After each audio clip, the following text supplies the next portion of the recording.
Hi, I'm Jeanette Larsen from Growth Unlimited. We're here today to talk about 8 differences between being an open-minded person and a closed-minded person. You know, the interesting thing about people who are closed-minded is that they're often closed to the idea that they're closed-minded. They will tell you up front that they are probably the most open-minded person they know, and yet when you get right down to it, when you interact with them, you find that many of the following things are true about them.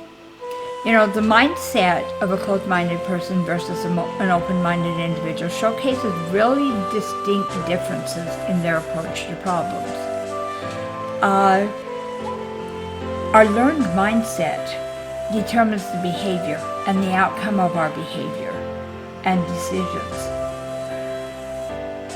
Carol Dweck, who is a pioneer in mindset study and human motivation, speaks very clearly on how this happens. She says, why hide deficiencies instead of overcoming them? Why look for friends or partners who will shore up your self-esteem instead of ones who will also challenge you to grow? And why seek out the tried and true instead of experiences that will stretch you?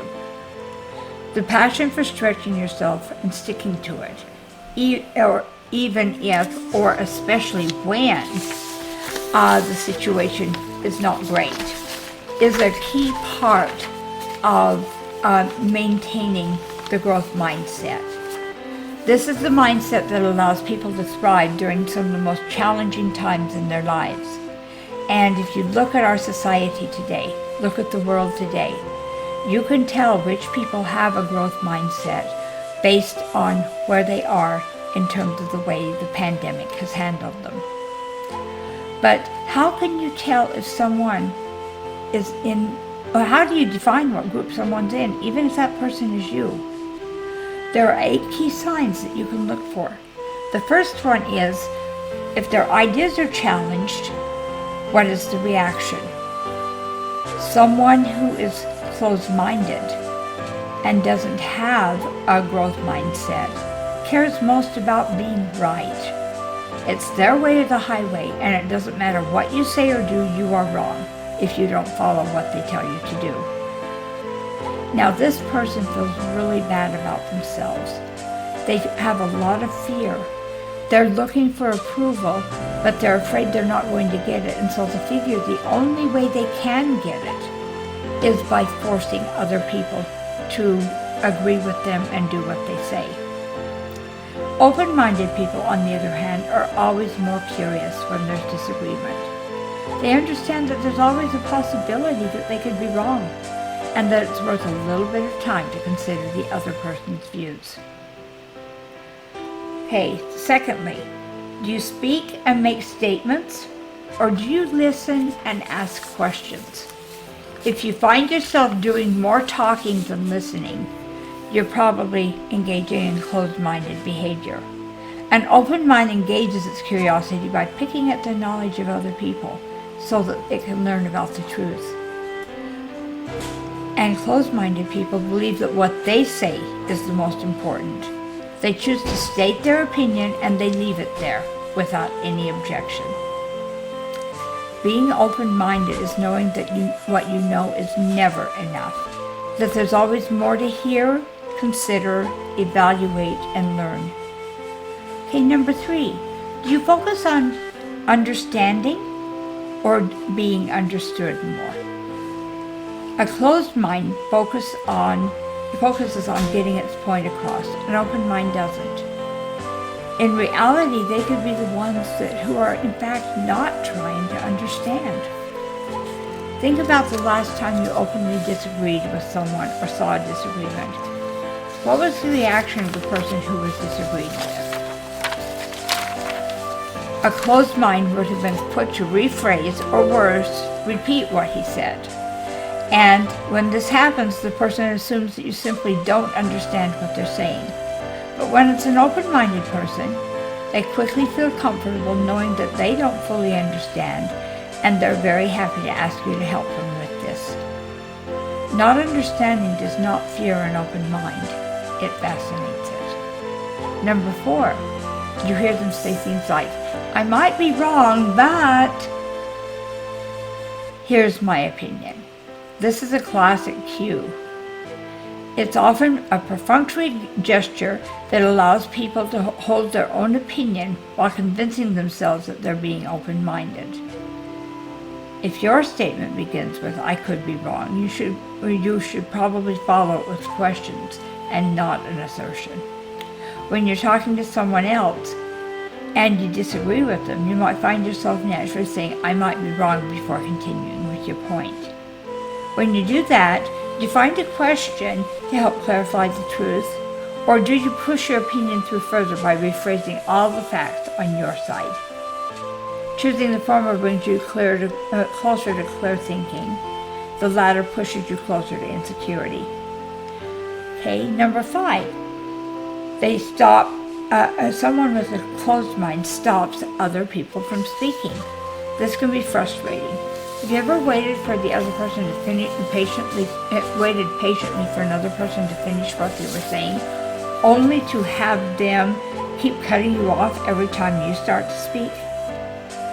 Closed-minded people don't like to leave enough space in the room for other people. They lock down the conversation with an I speak, you listen aroma around them. That is a very fear-induced method of preventing someone else from disagreeing or refuting with what they're trying to say. Okay, number 6. Simultaneous thoughts are an issue. Okay, we oftentimes have trouble managing conflict and balancing opinions during a disagreement. It's in our nature to nurture our personal thoughts, close our minds off to anything else, and this leads both to cognitive bias and stagnant thinking. Closed-minded people welcome the information supporting their argument while dismissing everything else that says otherwise. It's a toxic way of creating a negative echo chamber in your mind, one that refuses to accept what may conflict with what you want to hear. Open-minded thinking hears the thoughts of others without losing your ability to think clearly and for yourself. An open-minded person has the capacity to not be swayed by somebody else's opinions, and they don't feel threatened when they disagree with someone.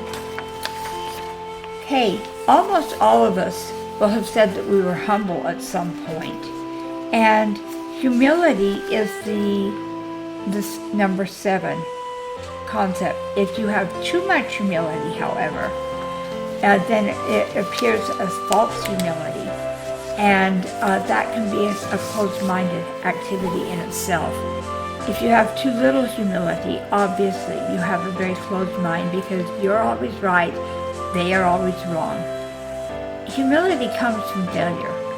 Even then, closed-minded people who failed in some way will often use that way to push against people trying to empathize or level with them.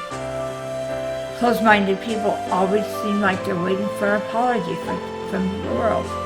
They say they're ready for failure, but they blame other people when it happens, and they prefer to stick with what they know, rather than embracing and being thankful for what they don't. Okay, lastly, a closed mind avoids gratitude. You're stuck with thinking about what's gone wrong and how it wasn't your fault, rather than being thankful for what you've already achieved and what's to come. Open-minded people understand the value of gratitude and appreciating who and what's going on around them. Okay, what you can do, now open-mindedness does not start with saying that you are. It begins with accepting that you weren't. Take the time to think about whether you understand what's around you, and then ask how you feel about what's not in your control. If it makes you angry, ask why. If you want to feel better and be better, ask how. If you do these things, you're going to find that you will be able to have more of an open mind in your interactions with other people. Thanks for watching this video, and I'd love to hear what you do in your efforts to be open-minded. Please share it in the comments below, and subscribe to this video if you haven't already. If you click on the bell, I'll also make sure you get notified of all the upcoming videos. Thanks so much for choosing Growth Unlimited, and you have a great day. I'll see you tomorrow. Bye-bye.